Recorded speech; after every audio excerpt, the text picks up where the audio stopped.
Hello friends, welcome back to my channel. Friends, आज हम जानेंगे इंग्लिश में एक न्यू चैप्टर के बारे में, जो कि है हमारा द एडवर्ब। फ्रेंड्स, एडवर्ब को हिंदी में क्या कहते हैं? क्रिया विशेषण। और एक क्रिया विशेषण क्या होता है फ्रेंड्स? एक एडवर्ब क्या करता है जो फ्रेंड्स हैं, एक एडवर्ब वही होता है जो क्रिया की या फिर एक एडजेक्टिव की या कोई अदर एडजेक्टिव जो होता है या अदर एडवर्ब जो आता है उसकी विशेषता को बताता है फ्रेंड्स। फिर चलिए जान लेते हैं इसकी डिफिनेशन क्या हो जाएगी, परिभाषा। An adverb modifies the meaning of a verb. Means an adverb modifies the meaning of a verb, an adjective और एन अदर एडवर्ब फ्रेंड्स।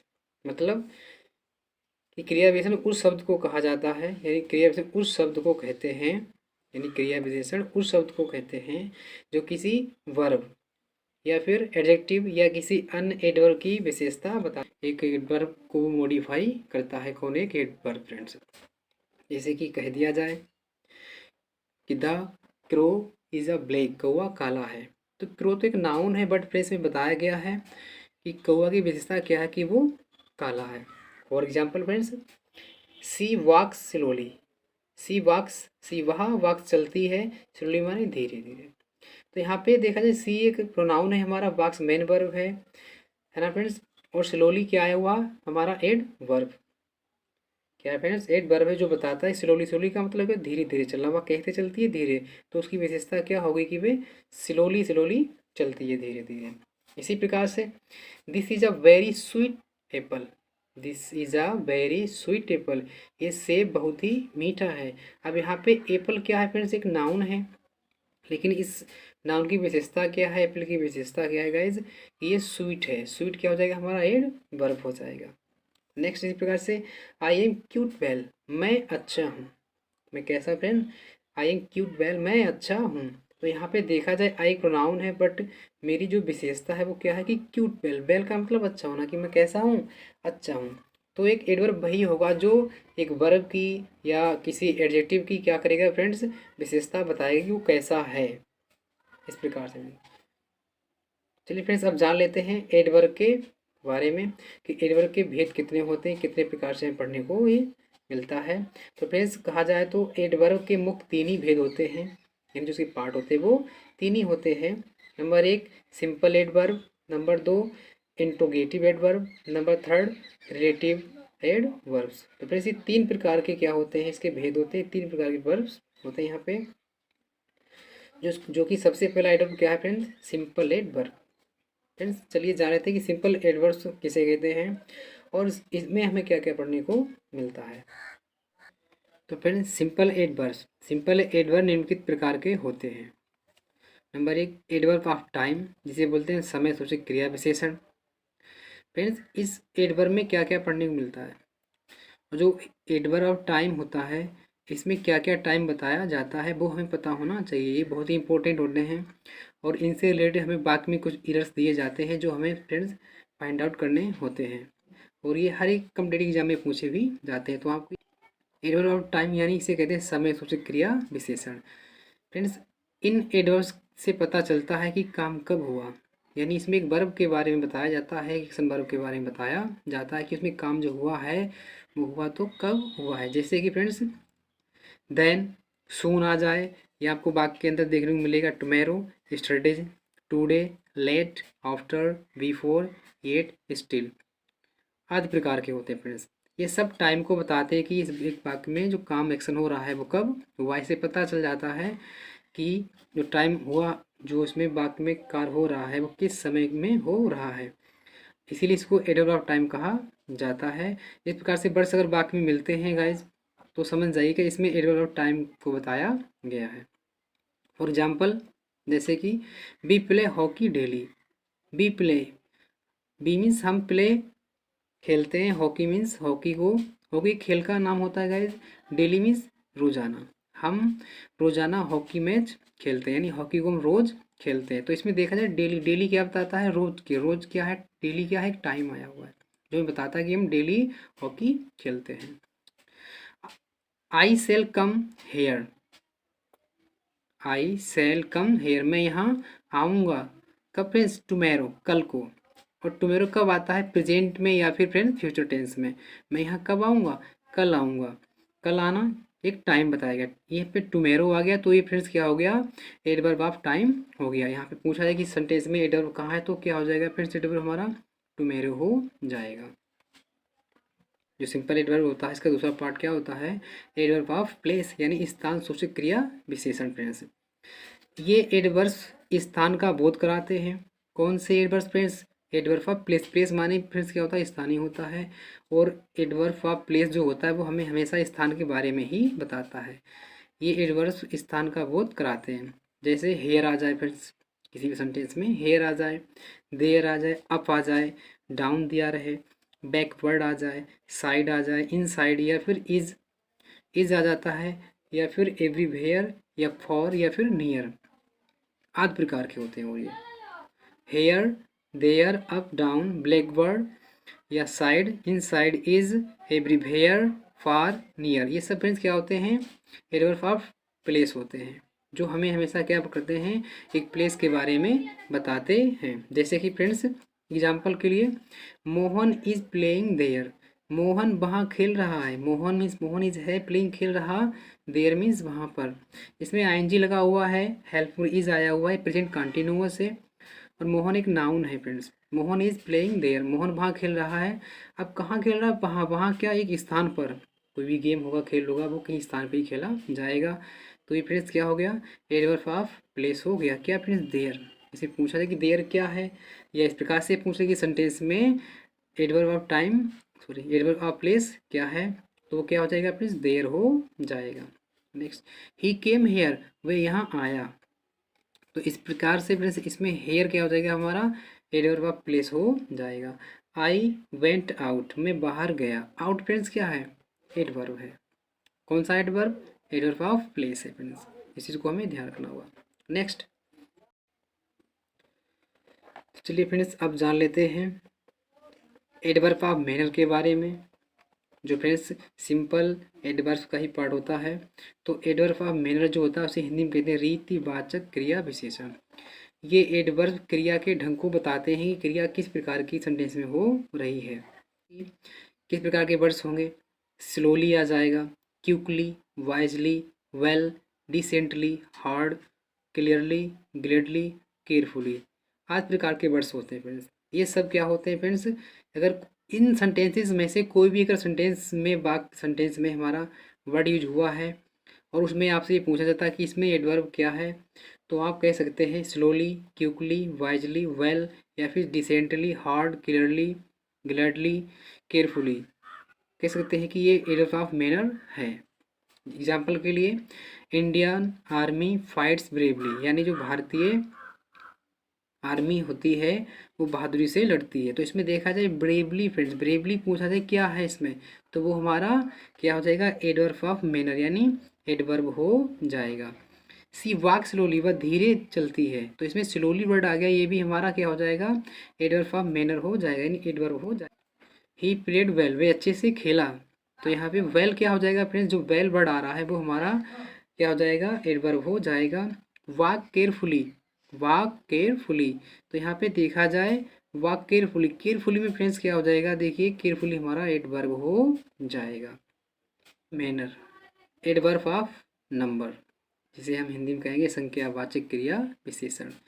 ये एडवर्ब संख्या यानी इंग्लिश में बोले तो नंबर्स, या फिर आवृत्ति यानी फ्रीक्वेंसी का ज्ञान कराते हैं। जैसे ऑफन वर्ड आ जाए, नेवर आ जाए, ऑलवेज आ जाए, वंस, ट्वाइस, अगेन, सेल्डम, या फिर एंड्स फ्रीक्वेंटली वर्ड्स आ जाते हैं। आदि प्रकार के होते हैं ये सारे वर्ड्स अगर आते हैं वाक्य के अंदर, तो वो हमेशा क्या होगा? एडवर्ब ऑफ नंबर कहा जाएगा।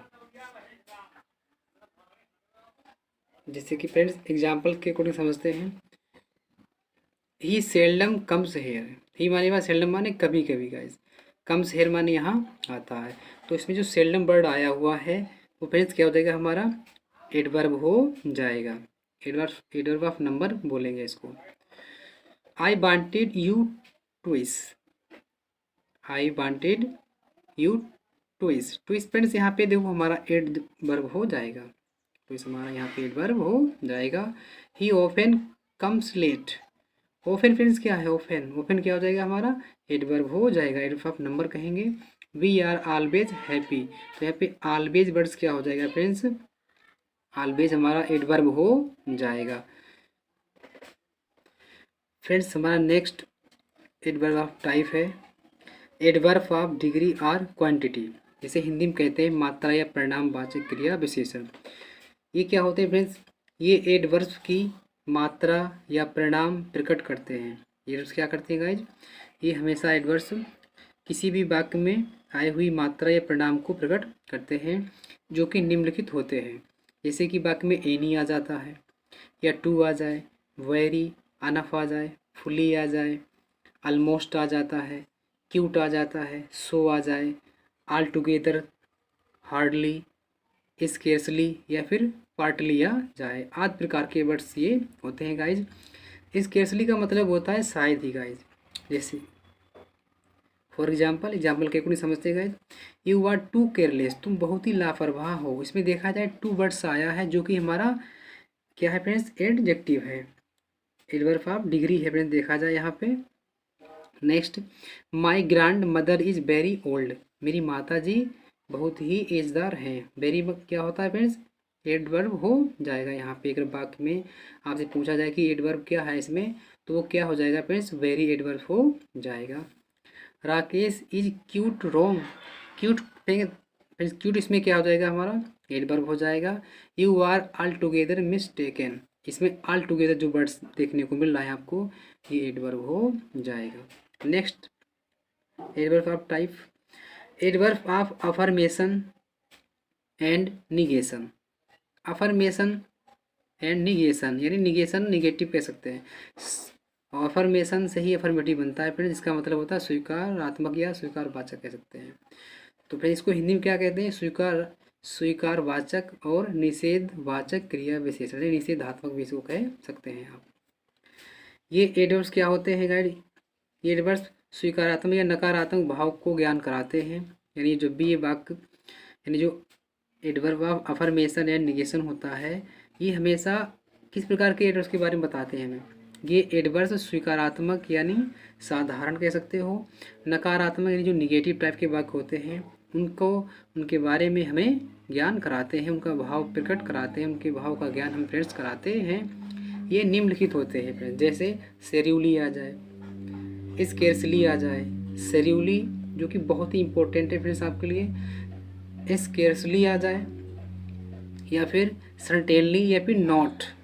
बाकी में अगर ये इस प्रकार के वर्ड्स आते हैं, सेरियसली वर्ड्स आ जाए, स्केर्सली वर्ड आ जाए, सर्टेनली आ जाए या फिर नॉट आ जाए, ये सब फ्रेंड्स क्या होते हैं, अफर्मेशन एंड निगेशन होते हैं। एग्जाम्पल समझते हैं, he will certainly help you, he will certainly help you. Certainly निश्चित ही होता है, वह निश्चित ही आपकी सहायता करेगा। तो सर्टेनली यहाँ पे आ गया, तो सर्टेनली यहाँ पे हमारा एडजेक्टिव हो जाएगा। Mohan can scarcely speak a sentence correctly, इसमें जो स्केर्सली वर्ड आया है ये फ्रेंड्स क्या है, ये हमारा क्या हो जाएगा, एडवर्ब हो जाएगा, एडवर्ब ऑफ अफर्मेशन या फिर निगेशन ऐसे कह सकते हैं फ्रेंड्स। ओके, फिर नेक्स्ट हमारा टाइप है इसमें एडवर्ब ऑफ रीजन। जी बहुत ही इंपॉर्टेंट है फ्रेंड्स, जैसे कि इसको हिंदी में क्या कहते हैं, कारण सूचक क्रिया विशेषण। एडवर्ब ऑफ रीजन को हम हिंदी में कारण सूचक क्रिया विशेषण कहते हैं। ये एडवर्ब्स क्या होते हैं फ्रेंड्स, ये एडवर्ब्स किसी प्रयोजन को दर्शाते हैं। जैसे कि हेंस आ जाए वाक्य के अंदर, हेंस वर्ड आता है, देयरफॉर आ जाता है, या फिर ऑफ कोर्स, क्या फ्रेंड्स ऑफ कोर्स बहुत देखने को मिलता है वाक्य के अंदर, या फिर सो, या फिर फॉर्चूनेटली वर्ड्स, फॉर्चूनेटली वर्ड्स आदि प्रकार के ये होते हैं। ये सब फ्रेंड्स क्या होते हैं, एडवर्ब्स ऑफ रीजन वर्ड्स होते हैं, जिन्हें हम क्या कहेंगे, एडवर्ब कहेंगे। जैसे एग्जाम्पल के अकॉर्डिंग समझते हैं friends, he therefore was not let into the room friends. तो इसमें फ्रेंड्स देयरफॉर आया हुआ है, क्या है, जो कि हमारा देयरफॉर क्या हो जाएगा, एडवर्ब ऑफ रीजन हो जाएगा। Mohan can scarcely, scarcely friends words क्या हो जाएगा हमारा, एडवर्ब हो जाएगा। Mohan can scarcely speak a sentence correctly friends, इस प्रकार से। चलिए फ्रेंड्स अब जान लेते हैं हम इंट्रोगेटिव एडवर्ब्स के बारे में, जो हमारे लिए बहुत ही ज़्यादा इम्पोर्टेंट हैं। तो फ्रेंड्स इंट्रोगेटिव एडवर्ब जो होते हैं उन्हें हिंदी में प्रश्नवाचक क्रिया विशेषण कहते हैं। और एक इंट्रोगेटिव क्या होता है, इंट्रोगेटिव का मतलब होता है प्रश्न करना। इस प्रकार के जो एडवर्ब्स आते हैं इनसे हमेशा प्रश्न नहीं किया जाता, एक प्रश्न पूछा जाता है, इसीलिए इनको हमेशा प्रश्नवाचक क्रिया विशेषण कहते हैं। प्रश्न पूछने के लिए इन एडवर्ब्स का यूज करते हैं, प्रश्न पूछने के लिए इन एडवर्ब्स का यूज करते हैं गाइज, जैसे व्हेन, वेयर, व्हाई, हाउ। और भी होते हैं friends, when, where, why, how और भी होते हैं जिन्हें हम एग्जाम्पल के माध्यम से समझते हैं। और व्हेन, वेयर, हाउ या भाई इस प्रकार से ये वर्ड्स आते हैं तो समझिए फ्रेंड्स क्या होते हैं, इंट्रोगेटिव एडवर्ब्स होते हैं, जिनका यूज हम प्रश्न पूछने के लिए करते हैं। जैसे हाउ आर यू, आप कैसे हो, हाउ आर यू, आप कैसे हो। तो यहाँ पे देखा जाए हाउ वर्ड्स आ गया तो ये हमारा इंट्रोगेटिव एडवर्ब हो जाएगा। वेयर डज ही लिव, वह कहाँ रहता है, तो वेयर वर्ड्स आ गया फ्रेंड्स। यहाँ पे देखा जाए वेयर हमारा इंट्रोगेटिव एडवर्ब हो जाएगा। Why have you not do it, why, why words हमारा क्या है गाइस, एडवर्ब, इंट्रोगेटिव एडवर्ब है। Next when will you come back, यहाँ पूछा गया कि व्हेन, व्हेन वर्ड्स को बताया गया है किसके रूप में, एडवर्ब के रूप में। जो बाकी में व्हेन यूज हुआ है वो क्या हो जाएगा, हमारा इंट्रोगेटिव एडवर्ब हो जाएगा। तो इस प्रकार से कुछ इंट्रोगेटिव एडवर्ब्स होते हैं जिनको हम वाक्यों में यूज करते हैं। और इस प्रकार से व्हेन, वेयर, व्हाई, हाउ अगर किसी भी सेंटेंस में पहले दिया जाता है और आपसे ये पूछा जाए कि किस टाइप का एडवर्ब है तो आप क्या बताएंगे, इंट्रोगेटिव एडवर्ब्स है ये। फिर अब इसके अलावा हम अब इसके बाद हम देख लेते हैं अपना लास्ट बचा हुआ तीसरा जो एडवर्ब होता है उसके बारे में। फिर हमारा तीसरा और लास्ट एडवर्ब है रिलेटिव एडवर्ब्स, जिसे हिंदी में संबंधवाचक क्रिया विशेषण कहा जाता है। इन एडवर्ब्स की पहचान क्या होती है, एडवर्ब्स हमेशा फ्रेंड्स, ये एडवर्ब्स जो होते हैं ये हाउ, भाई, बहन आदि प्रकार के होते हैं जो अपनी पूर्ववर्ती संज्ञा की ओर संकेत करते हुए वाक्य के बीच में प्रयुक्त होकर दो क्लॉज को जोड़ते हैं। यानी दो क्लॉज दिए जाएंगे, क्लॉज का मतलब होता है उपवाक्य, एक वाक्य इस तरफ और एक वाक्य इस तरफ दिया जाता है और इन वाक्यों को जोड़ने के लिए बीच में हाउ या भाई या बहन का यूज किया जाता है। तो और किसी भी सेंटेंस में हाउ या भाई या बहन दिया रहे और एक तरफ वाक्य इस तरफ रहे और एक इस तरफ, यानी दो क्लोज आए हो रहे हैं, यानी दो क्लोज आ जाएंगे गाइज, तो उन वाक्यों को जोड़ने के लिए इस वर्ड का यूज किया जाता है, जिन्हें हम क्या बोलेंगे, रिलेटिव एड। रिलेटिव का मतलब भी तो संबंध, संबंध का मतलब क्या होता है गाइज, कि किसी चीज़ से जुड़ जाना, जुड़े हुए होना, तो इसीलिए इन्हें संबंधवाचक क्रिया विशेषण कहा जाता है। एग्जाम्पल के अकॉर्डिंग समझते हैं guys, this is the village where I live, this is the village ये वही गांव है, वेयर आई लिव जहाँ मैं रहता हूँ। रेफरेंस में देखा जाए दिस इज द विलेज ये वही गांव है, वेयर आई लिव जहाँ मैं रहता हूँ। आई लिव एक क्लोज ये हो गया और दिस इज द विलेज एक क्लोज ये हो गया, तो इसको वेयर से जोड़ा गया है। इन दो सेंटेंस को किससे जोड़ा गया है गाइज, वेयर, तो वेयर हमारा हो जाएगा relative adverb. Next do you now the time when your father will come, क्या आप समय को जानते हो, क्या आप उस समय को जानते हो, when your father will come जब आपके पिताजी आएंगे। तो यहाँ पे देखा जाए do you now the time, एक तो क्लोज ये हो गया गाइज, दूसरा योर फादर विल कम एक क्लोज ये हो गया, लेकिन इन दोनों क्लोज को जोड़ने के लिए व्हेन का यूज किया गया है, जो कि फ्रेंड्स रिलेटिव एडवर्ब है, जो दो वाक्यों को जोड़ने का काम कर रहा है। Next this is the reason why I have done it, यहाँ देखा जाए फर्स्ट क्लोज ये हो जाएगा गाइज और सेकंड वाला ये हो जाएगा, लेकिन इन दोनों क्लोज को, इन दोनों वाक्यों को जोड़ने के लिए वाई का यूज किया गया है, जो कि क्या है हमारा ये वाई फ्रेंड्स क्या हो जाएगा, रिलेटिव एडवर्ब्स हो जाएगा। इस प्रकार से हमने एडवर्ब की परिभाषा के साथ बहुत ही अच्छी तरह से एडवर्ब को सीखा है और आपकी यूपी बोर्ड एग्जाम के लिए बहुत ही ज़्यादा इंपॉर्टेंट है। एडवर्ब से रिलेटेड कम से कम एक या दो सेंटेंस पूछ लिया जाता है जो हमें फाइंड आउट करना होता है। वीडियो अच्छा लगा तो फिर लाइक कीजिएगा और अगर आप मेरे चैनल पर नए हो तो प्लीज़ मेरे चैनल को एक बार सब्सक्राइब कर लें और अपने सभी फ्रेंड के साथ शेयर ज़रूर करें। Thanks for watching.